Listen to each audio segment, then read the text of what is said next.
जब भी हम सर उठाकर आसमान की तरफ देखते हैं तो हमारा मन एक सवाल से घिर जाता है कि ये पृथ्वी, ये ग्रह, ये सौरमंडल, ये सारे सितारे और इस पूरे ब्रह्मांड को किसने बनाया होगा। अगर आप स्पेस रिसर्च को फॉलो करते हैं तो ये सवाल आपके मन में भी जरूर उठा होगा और इस सवाल के उठते ही उठी होगी इससे जुड़ी हाइपोथेसिस।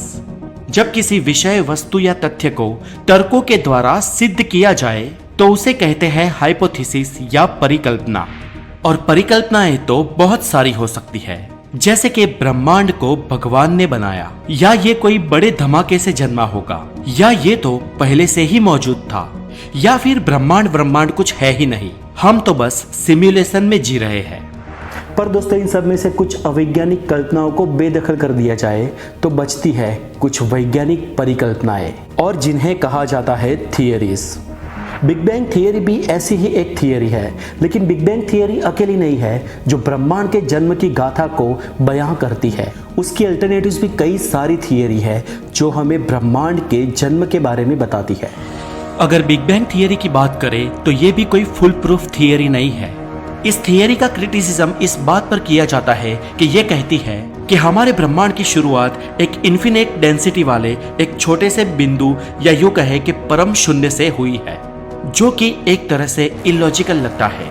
और इसलिए लगता है क्योंकि हम इंसानों में किसी चीज का कारण खोजने की फितरत पहले से ही है।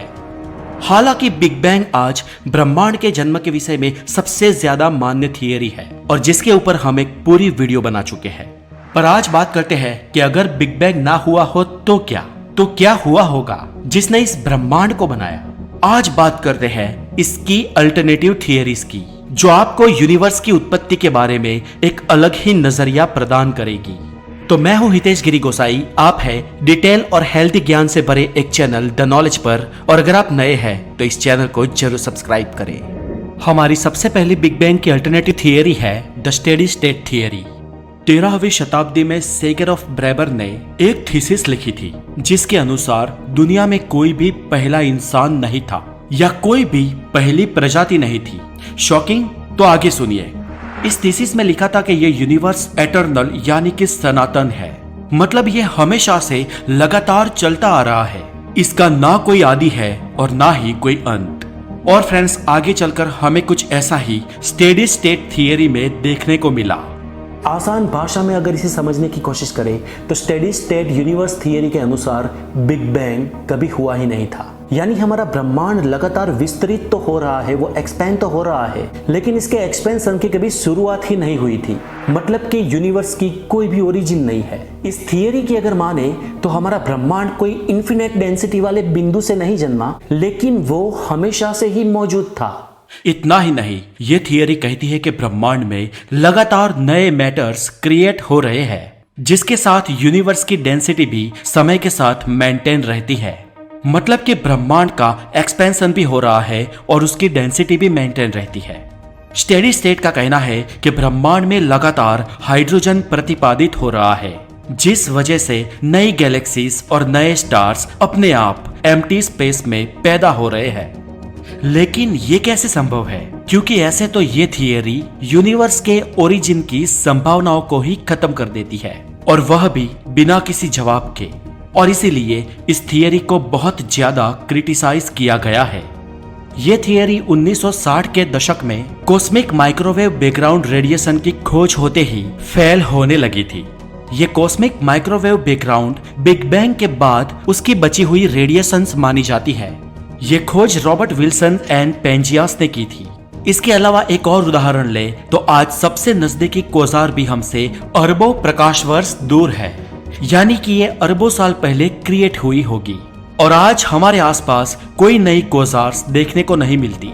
मतलब ब्रह्मांड ने पिछले अरबों सालों में अपनी शक्ल बदली है, और यहाँ पर स्टेडी स्टेट के नए पदार्थ, नई गैलेक्सीज और नए स्टार की अपने आप बिना किसी कारण क्रिएट होने की हाइपोथेसिस खत्म हो जाती है। यूनिवर्स के बर्थ को एक्सप्लेन करने वाली दूसरी थियरी है एटर्नल इन्फ्लेमेशन। दोस्तों, वैसे तो बिग बैंग थियरी में भी बहुत सारी दिक्कतें मौजूद है, फिर भी ये सबसे ज्यादा मान्य सिद्धांत है। पर एटर्नल इन्फ्लेशन थियरी तो इससे भी एक कदम आगे सोचती है।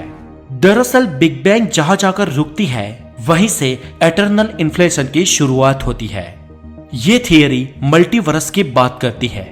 इसे समझने के लिए एक उदाहरण देखते हैं। मान लीजिए कि करीबन एक साथ 10 चट्टानों को इस तरीके से रखा गया है कि वो एक के ऊपर एक है। अब ऐसे में अगर इसके ऊपर पानी को गिराया जाए तो ये पानी एक के बाद एक चट्टानों से होता हुआ नीचे गिरता जाएगा। एटर्नल इन्फ्लेशन थियरी में इस गिरते हुए पानी को फैलता हुआ यूनिवर्स बताया गया है और अलग अलग चट्टानों को मल्टीवर्स बताया गया है।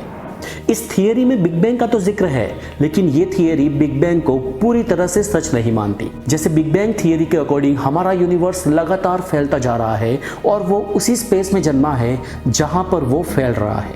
मतलब इस फैलाव के बाहर कोई स्पेस नहीं है और बिग बैंग से पहले भी कोई स्पेस नहीं था। बस बिग बैंग के बाद ही स्पेस, टाइम, डायमेंशन इन सब की शुरुआत हुई। जबकि एटर्नल इन्फ्लेशन थियरी इससे कुछ अलग कहती है। जबकि एटर्नल थियरी कहती है कि हमारे ब्रह्मांड का जन्म तो बिग बैंग से ही हुआ है, लेकिन हम उस स्पेस में नहीं है जिसमें हम जन्मे थे। इस थियरी के अनुसार हम लगातार मल्टीवर्स में जा रहे हैं। हालांकि इस थियरी में कई सारे सवाल अधूरे भी छूट जाते हैं। जैसे कि हम पानी वाला एग्जाम्पल फिर से ले तो हम जानते हैं कि पानी को ग्रेविटी एक चट्टान से दूसरी चट्टान की ओर गिराती है, लेकिन ये थियरी इस बात का जवाब नहीं देती कि यूनिवर्स के इस तरीके से ट्रैवल करने के पीछे कौन सा फोर्स उसे पुश करता है।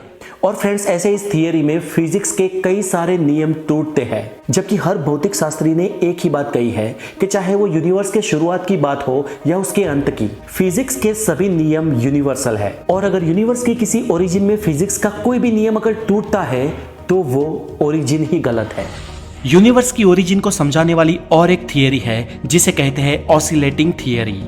ऑसिलेटिंग थियरी बिग बैंग और बिग क्रंच का कॉम्बिनेशन है। ऑसिलेटिंग थियरी के अनुसार हमारा यूनिवर्स लगातार सिकुड़ रहा है। हालांकि इसमें डार्क एनर्जी का भी जिक्र किया गया है। वो इसलिए क्योंकि हमारे यूनिवर्स में ये जो भी कुछ होता है वो किसी न किसी ऊर्जा से प्रेरित होकर ही होना चाहिए, और इस कारण इसमें डार्क एनर्जी का उल्लेख किया गया है। तो अब इसकी साइकिल को समझे तो इस थियरी के अनुसार सबसे पहले बिग बैंग हुआ, उसके बाद एक छोटे से बिंदु से आकार से लेकर अभी दुनिया बहुत ही आगे बढ़ चुकी है। फिलहाल दूसरा स्टेप चल रहा है जिसे एक्सपेंशन कहते हैं, और इस स्टेप के बाद होगा तीसरा स्टेप जिसे कहते हैं ग्रेविटी कॉन्ट्रैक्शन। ग्रेविटी कॉन्ट्रैक्शन में किसी ऑब्जेक्ट की अपनी ही ग्रेविटी के कारण वो खुद में ही समाने लगता है, जिससे कि उसका आकार कम होने लगता है। ऐसे ही ये थियरी कहती है कि यूनिवर्स का भी आकार धीरे धीरे इस तीसरे स्टेप में कम होने लगेगा और फिर यूनिवर्स वहीं पर पहुंच जाएगा जहां से इस सब की शुरुआत हुई थी, यानी कि आखिरी स्टेप बिग क्रंच होगा और फिर उसके बाद बिग बैंग। इस थियरी के अनुसार ऐसे लगातार बिग बैंग और बिग क्रंच होते रहते हैं और ब्रह्मांड का बार बार जन्म और अंत और जन्म और फिर से अंत होता रहता है। फ्रेंड्स, इस थियरी की दिक्कत यह है कि इसे साबित नहीं किया जा सकता। वैसे साबित तो बिग बैंग को भी नहीं किया जा सकता। तो क्या है आपकी राय इन सब थियरीज के बारे में? मुझे कमेंट में जरूर लिखें, और अगर आप नए हैं तो हेल्दी नॉलेज के लिए द नॉलेज को जरूर सब्सक्राइब करें। आगे मुलाकात होगी ऐसे ही साइंटिफिक नॉलेज के साथ। तब तक के लिए खुश रहे। Take care.